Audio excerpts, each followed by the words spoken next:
All right. Sorry for being, a couple of minutes late. We were trying out something and we were having some tech issues. But yeah, we are now live. We have Arna from, Dhirubhai Ambani International School. She's a grade 10 student and recently completed the Innovators Toolkit Workshop with Learn with Leaders and Stanford University.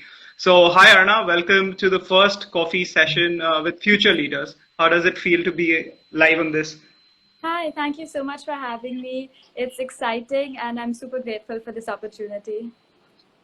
Right. So there's no pressure, right? So even if you don't become a future leader, try and become. We definitely think you will. Mhm. Right. All right. So just to give a little background about Arna, Arna's really interested in STEM education. She wants to pursue medicines in the future. And yeah, that kind of blows my mind as to first thing, my first question to you would be, why STEM? How did you get interested in it? And what's so interesting about STEM at the end of the day? So I think STEM has always been my passion from a very young age. I mainly got into it through robotics.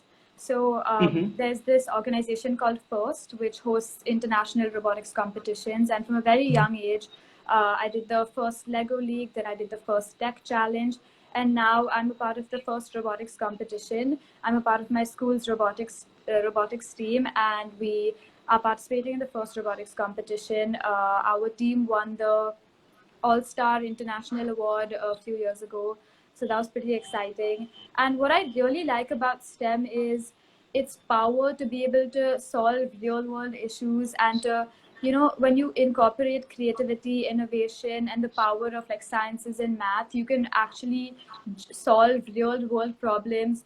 And I think that's why I'm such a firm or an inveterate propagator and believer in STEM. Wow, so that's a lot of robotics and a lot of competitions that you won. So, what does your typical day look like? Are you always, building something, coding something, reading up on new technologies, or there is more to Arna than that? No, so there is more. I'm apart from STEM and science and math. I'm very interested in art. I um, Hmm. I really like art. I've been doing art also from a very young age. And recently, I've taken to a lot of online courses that go beyond STEM. Hmm. Learn with Leaders. The ITW was a part of STEM, but it's an online course that I really enjoyed. Yeah, so there's Right. STEM is my main thing, but of course there are activities that I do for relaxation and to take a break. Right. So is it fair to say that sometimes you do Netflix and chill, or not at all? Yeah, of course. I think I speak for every teenager out there. That is an integral part of our lives. Right, right. Great to hear. All right, okay, fine. So, why did you choose ITW? As in, what was the trigger point that you thought that, yeah, this course might actually help, me gain some knowledge about something that I'm interested in? Yeah, so it was a program by CSDGC, and I think the two words that really caught my attention was one, creativity, and second, sustainability. As I Hmm. said earlier, I'm a very firm believer that you can your creativity is like it's a quality that's certainly commendable, and everyone it's certainly very it'll take you really far, and every leader needs it. But when you mix that creativity with some STEM skills or knowledge, or and you use it to solve real world problems, it can lead to progression and development, which is essential. So it was Right. sustainability mixed with the creativity that really grabbed my attention. Wow. Okay. So just for our viewers, I'll again reiterate that she's still in grade 10, right? I'm 35 years old. I still don't know what I have to do with my life, but this is insane. You are so sorted. You exactly know what you want to do, how to reach where you want to reach by taking up all these courses. So that's incredible. Okay. So coming back to this ITW course, so how was the experience of learning from Dr. Colin? Meeting other peers who are probably like-minded. How was that experience? And, what was that one thing that was your key takeaway from, the ITW course? Okay. So I think overall it was a very wholesome experience. I attained a lot of new skills from it, from ranging from teamwork to and cooperation to things like presentation skills and just communication in general. My I really like learning from Dr. Colin because he's of course a Stanford professor, so that gives him all of his Right. credentials. But apart from that, he was extremely open-minded. He made the sessions extremely interactive.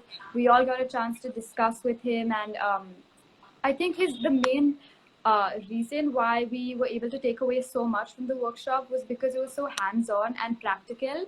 After every concept that he explained, he would always back it up with some sort of activity that we could play a game or just do some activity that would always reiterate the concept and really instill it in our minds forever. And now the concepts have been engraved in my mind. I don't think I'll ever forget them.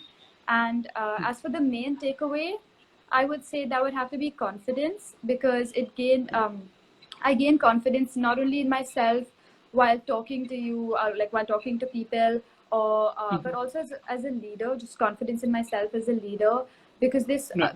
in every step of the workshop, you had to have the confidence to first find the problem and be able to express the problem in the best way possible, and have a problem that's important and a very pertinent issue. And then so you find the stem of the issue, which is the problem, and then you move on to finding a solution to that, and then we come on to the presentation stage. And each stage you had to have a lot of confidence to be able to present your idea and get it across.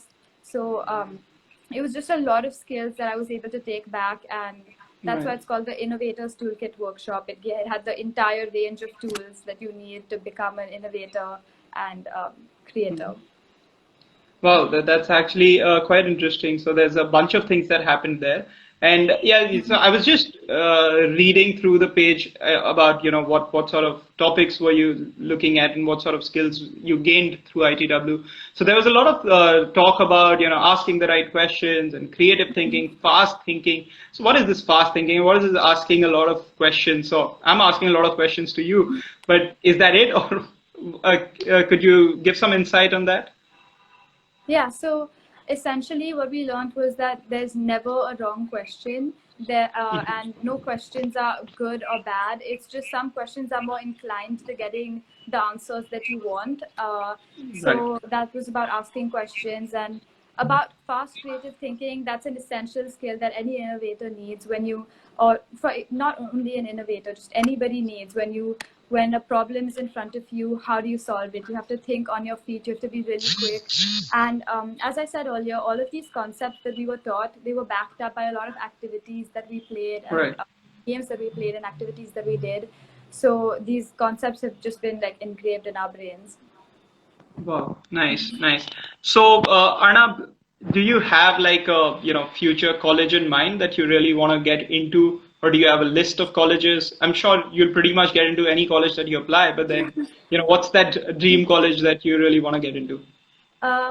So I'm not sure which, like I can't give you a name right now. I still have a few Right, years to decide, but of course I'm inclined to STEM. So any college that's great for STEM, um, and right. would be great for me, I hope. Yeah. That's awesome. So yeah, I guess when you're as talented as you are and doing so many things, I do think it's too early to decide and set your heart on one college, because it might be the other way around. They might be rooting for you and trying to woo you to come to that college. Let's hope that that's the case. Right. So for all our audience and all other friends and colleagues that are watching, what would your advice be as to how to utilize your time, as in you found your passion and you are devoting a lot of time to kind of building towards your future. There are a lot of kids out there that probably don't know what they want or where they want to go. So do you have some advice for them? Um, I think it's just about finding your passion, because once you find your passion, I think you'll do anything and anything for it. It's like if you love something, you'll just go all out to achieve it, and just set your eyes on a certain goal and do everything, and then like craft everything in your life towards that goal. So the main thing for me was finding my passion, because that really shows me the goal, and then I can work towards that. So everything, I All right. pave my way through life just for that. Right. That's great. That's great. I'm sure your parents, your teachers, I know that everyone at LWL is really proud of you, and Gunjan had spoken to Dr. Colin also, who highly recommended you. So that's just brilliant things to have in your kitty. And I'm so thankful that you could join us today for this small coffee session where there is no coffee for some reason. And in fact, it's a very odd time to have coffee. I'm not even sure if you're allowed to have coffee. Are you? I am, but I actually really don't like coffee. Right. So I think we need to rethink this name also, probably be on our feet, ask the right questions, and rethink this name for the future sessions. But thank you so much for joining. Do you have any last words for the people who've joined in? I think I would just say find your passion, work towards it, and you'll be able to achieve anything. All right. Thank you so much, Arna, for joining in. And you have a good evening and a great year ahead. All right. Yeah, thank you so much for inviting me. This was really fun.